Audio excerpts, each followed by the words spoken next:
With the appointment of Sushila Karki as the Prime Minister of Nepal, the agitation that one saw for the last few days in Nepal has come to an end.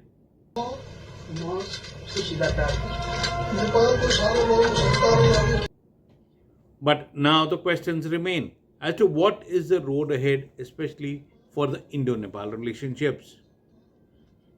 Given the kind of treatment that the Indian media was given by the protesters in Nepal, it now raises questions as to how the Indian government will have to use the best of its skills to ensure that diplomacy is restored and better relationships between the two neighboring countries are maintained. Sushila Karki, given the fact that she has a very high integrity, is someone who will now have to play the role of building relationships with India, because Nepal is equally dependent on India, as India, given the porous borders, wants to maintain good relationships. The kind of treatment that the Indian media got at the hands of the protesters raises questions as to how Indian government will now have to ensure that the Indian media does not do any further damage to the relationships between the two countries.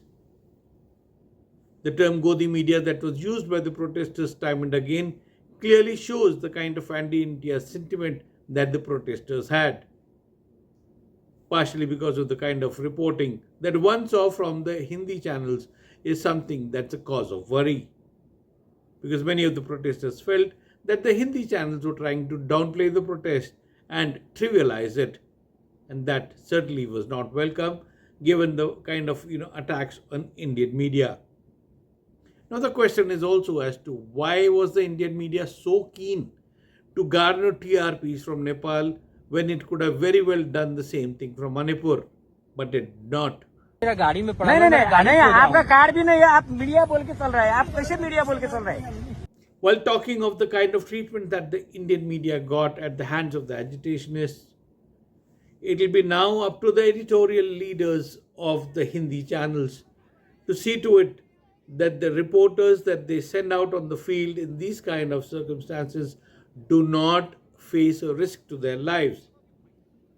The way the Indian journalists were manhandled and beaten up clearly raises the fact that people sitting in newsrooms need to be that much more sensitive and balanced in their editorial outlook, rather than the kind of rhetoric that sees some of the anchors verbing out. As the restoration of Nepal, especially Kathmandu, begins, visuals coming out of Kathmandu kind of signify the importance that the young generation wants to give to its agitation, the credibility. Well, many had called them arsonists and looters and attackers, but in the last 2 days, the way they're making effort to build a new Nepal is something exemplary. While some cleaned up the roads, there were many others who restored the stolen goods which had been taken away by the arsonists.